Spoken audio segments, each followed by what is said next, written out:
Hey, what's up, everybody? I want to welcome you guys to another episode of the Dreamers Pro Show, where we cover everything from sports, hot topics, classic debates, entertainment, and we'll give you guys a fresh perspective on things and how we see them. Well, looks like we have yet another LeBron former teammate basically saying that Michael Jordan is the greatest player ever. So I got an article that I want to read here from fadeawayworld.net, and it says LeBron James' former teammate explains why Michael Jordan is the GOAT with one simple reason. Mario Chalmers names Michael Jordan as the GOAT ahead of LeBron James for one simple reason. The GOAT debate is by far one of the most popular conversations in the NBA community. By virtue of being a subjective argument, the debate has seen many iterations. The latest feature is LeBron James and Michael Jordan seems to be one of the most heated ones. Both Michael Jordan and LeBron James are undoubtedly amongst the best to have ever played the game.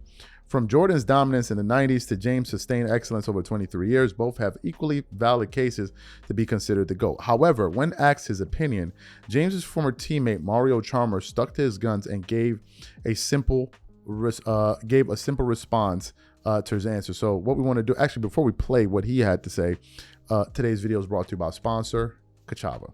Now, before we continue, let me tell you something. This year, I got serious about taking care of my body, my training, my nutrition, all of it. Nothing extreme. I just wanted to take better care of myself. But my days get busy between work, moving around, taking care of my daughter, trying to go to the gym, buying groceries. Life fills up fast. And when it does, nutrition is the first thing to fall apart. I would skip meals, grab whatever was easy, and feel it by the afternoon. Then I started using Kachava's new travel pack. Just one packet gives you complete nutrition ready for life to go on. Plant-based protein, fiber, greens, vitamins, probiotics, omegas, electrolytes, and more. No artificial flavors, no sweeteners, no soy, no gluten, no preservatives, and no animal products. All the nutrition my body craves in one delicious shake, packed to go. It keeps my energy steady all day, and more importantly, it actually tastes amazing. If you have been meaning to take better care of yourself, this is the easiest place to start. Take your daily ritual with you. Go to Kachava.com and use code DREAMERS for 15% off your first order. That's Kachava, Kachava.com, code DREAMERS. Who's the GOAT of basketball? Michael Jordan. Why so? For me, I like the fact that I want my GOAT to take that last second shot no matter what the situation is. There's nothing wrong with making the right basketball play, but for me, a GOAT, that's what my criteria is. Okay, perfect. So you heard what Chalmers said. Let me continue on with this article. It says, as mentioned earlier, the GOAT debate is highly subjective, but when taking Chalmers' criteria into account, Jordan's stance certainly looks better than James on paper. Throughout his career, Michael Jordan cultivated a reputation for hitting big-time shots. Given that some of his most iconic moments have been game winners, it is safe to say that Jordan has hit plenty of them. Still, the argument goes deeper than that.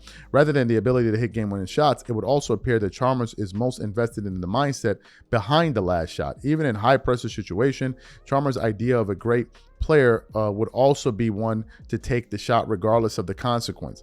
The sheer mental fortitude to do so reflects a killer instinct and a competitive drive to win, something that captures the essence of Jordan's brand of basketball. In contrast, LeBron almost stands on the other end of the spectrum. While there's no question LeBron's desire to win and his ability to impact games, the superstar does not have the same single-minded willingness to take the last shot as Jordan or Kobe did. Interestingly, LeBron James' approach to the last second plays is far more tactical than Jordan's.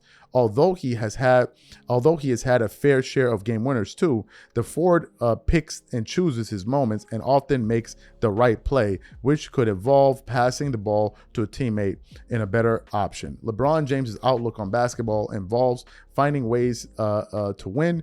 In contrast, Jordan's approach is deeply rooted in his belief that he can directly influence victory. And then the article then goes on to say this and this and this and this. So this whole making the right play stuff is something that these guys basically try to rebrand, but really the way that came from is LeBron used to run from the ball at the end of games. That's what it was been, but then they now try to turn it into the right play. How can it be that LeBron is always making the right play when he leads the NBA in turnovers in NBA history? He has the most turnovers in NBA history. So how can he be always making the right play? You know what LeBron fans will say? It's because he played so long. But then you guys, that doesn't stop you from twerking it up and saying he scored all those points. I told you LeBron fans are dumb as hell. I told y'all they dumb as hell. LeBron leads the NBA in turnovers in NBA history. He has the most turnovers. And they'll say it's because he played the longest. Okay. But then isn't that the same reason you give him credit for scoring 40,000? Told you. LeBron fans are easy work. I just watched like maybe 5 minutes of Scap doing another thing with House of Highlights debating 10 LeBron fans. Why would you do that? Why would you waste your time arguing with these people? It's a stupid argument to begin with. So me now engaging you in it is a waste of time. It's not a debate worth having. So me engaging you and going and doing this back and forth is futile. Why am I doing that when the premise of it is flawed? Like, what are we talking about here? It's a useless debate. But back to what Mario Chalmers had to say. Yeah. But according to Rich Paul, he says that's because Michael Jordan and Kobe Bryant had two-parent. You can't make up. Like, this is the dumbest I've ever heard, man. Like, this is what they say. They say the reason that Jordan and Kobe take the last second shots is because they grew up with both parents in their house. So they're selfish. But LeBron, who was raised as a single parent, he's unselfish. I think you got that the other way around, man. I think you got that the other way around. First of all, Kobe and Jordan had siblings. So when you have siblings, you learn to share. LeBron was the only child. So if anything, he would be the greedy one.